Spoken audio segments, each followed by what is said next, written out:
Watching the Impractical Jokers is awesome. In fact, it just makes us go ballistic. Today we're going to be going over the untold truth of the Impractical Jokers. Welcome back to the channel if you're a returner. If you're new, welcome guys. Make sure, whether you're new or not, and you've been here for a while, to leave a like on the video if you love Impractical Jokers. Now today we're going to be going over some of the secrets, some of the unknown truth, a lot of the bottom surface parts of the Impractical Jokers. So without any further ado, let's get right into it. First up, we have Jokers, the next generation. In the original pitch for Impractical Jokers, the team wanted to have none other than Star Trek, the Next Generation, X-Men, and Royal Shakespeare Company alumni, Patrick Stewart, provide the voiceover narration for the show. As fans are aware, it didn't work out, but it was a pretty inspired idea. Murr shared the curious note during Ask a Joker web chat following the final episode of the 4th season. He said, "When we first created the show, we wanted the narrator to be Patrick Stewart, and we wanted him to hate us," he revealed. "Like he'd introduce every challenge, like these dummies are at it again. Let's see if they screw up another time." Instead of getting Stewart's dulcet tones, yelling the boys down, which, let's face it, probably would have been more distracting than anything other than their awesome shenanigans, they ended up with the tag team duo of Drew Patterson and Bill St. James, the unappreciated glue that holds the freewheeling show together, with their soothing voices, but also in curiosity voices too. Stewart did end up making an appearance on the show in a roundabout way, however, or at least his visage did.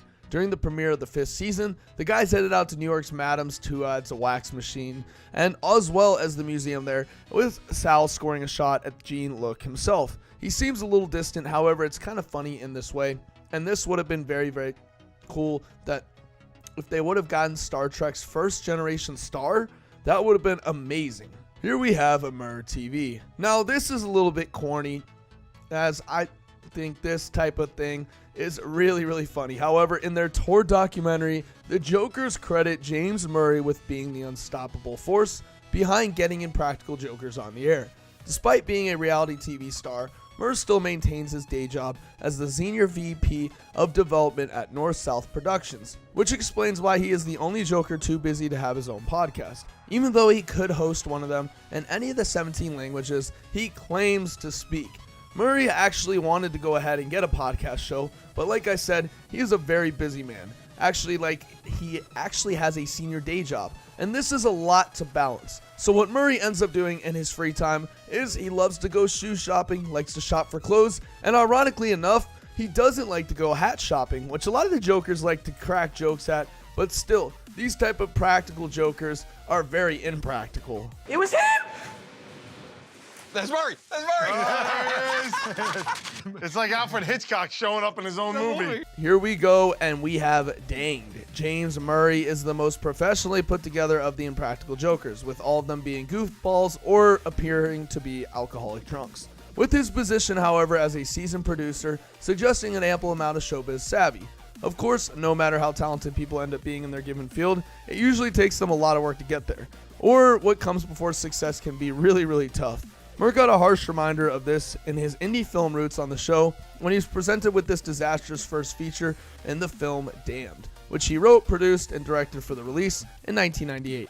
As part of a punishment, Murr had to endure the season 4 episode Damned If You Do, and Murr was forced to watch a packed screening of the movie and afterwards endure a Q&A. Following the misadventures of the modern-day teenage Jesus, Murr's debut is amateurish and mostly embarrassing. The most incredible thing about it is that the movie apparently cost $30,000 to make, but looks like only about $40 to $50 ended up actually coming on screen from it.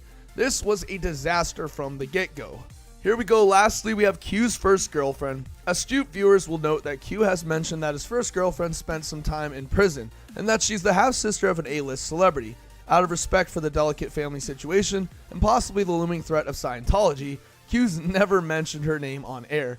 However, dedicated Redditors have used the information from Q's shows and also from all of the episodes behind the scenes to limit the possibilities to a very specific area at a very specific time, and deduced that Q dated the King of Stars, or King of Queen Star, I guess I should say, Lena Remai's half-sister Elizabeth, who was arrested in 2005 for a felonious cocaine trafficking case. However, this could be incorrect, as Q has also been seen with a lot of older stars, which he has actually claimed to have dated. Still though, I guess we'll never know, and Q, you're gonna keep us guessing for a long time. Alright, that is it for today's video, guys. If you guys love Impractical Jokers and would like to see more episodes on it from us, make sure to drop a huge thumbs up and subscribe as well. Guys, I'm signing off, and I will see you in the next upload.